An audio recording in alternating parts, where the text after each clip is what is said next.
Hi everyone, this is Prashad Parthiban. Today I'm going to take a quick training on Directors and Officers Insurance, which is one of the management liability policy in commercial insurance.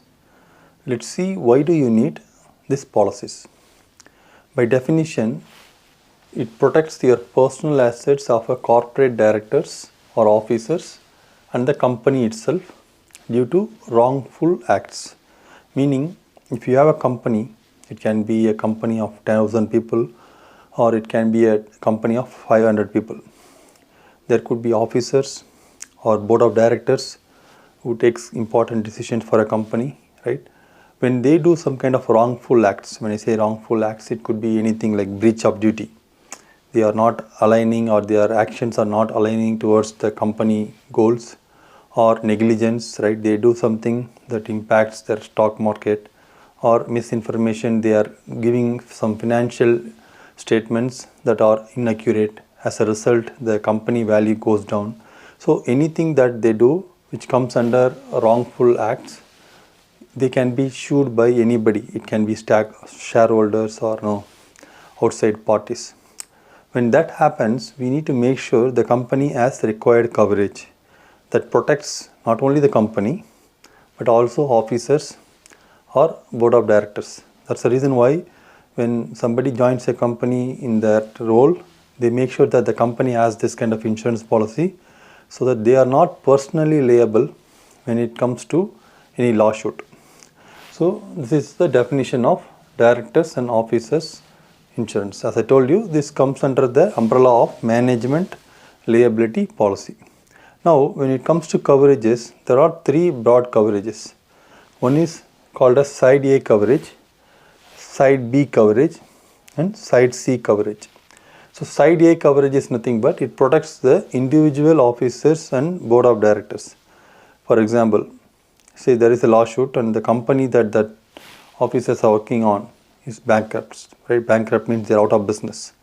Now it is very important these officers have protection so that they are not personally liable. In that case, the company can take Side A coverage, where it primarily protects the officers and board of directors when the company cannot indemnify them due to various reasons. One of the reasons is bankruptcy.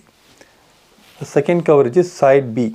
Typical happy path is when a lawsuit is created against officers or board of directors, the company takes care of the expenses. It could be legal expense or it can be like giving back money to the third party.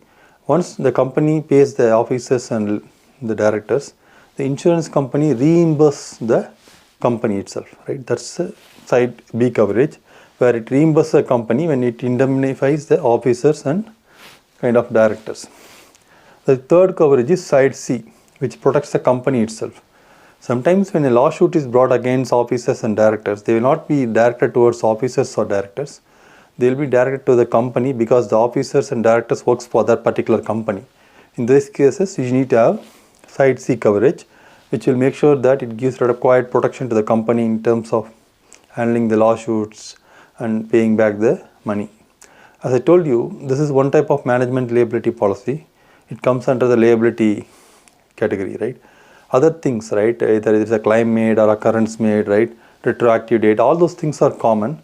If you want to understand those details, I have separate videos against what is claims made versus occurrence made, what is retroactive dates, that you can go and look at my previous videos. But in short, directors and officers policies comes under management liability policy.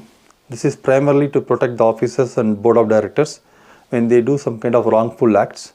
One thing to keep in mind is, say if they have done something fraudulent activities, knowingly, doing some fraudulent activities or anything knowingly, then they will be coming under exclusions. So if you have directors and officers policy, the first thing you need to do is go to the exclusions, make sure that you review all the exclusions carefully, because when there's a claim, when that particular exposure comes under one of the exclusions, as I told you, one of the exclusions is if the officers and directors are involved in a fraudulent activity or knowingly doing something, misrepresenting something, then your claim will be rejected. So you have to keep in mind the coverages. At the same time, you also have to keep in mind what are the exclusions part of your directors and officers policy. Thank you once again for your continuous support. Have a great day. Bye-bye.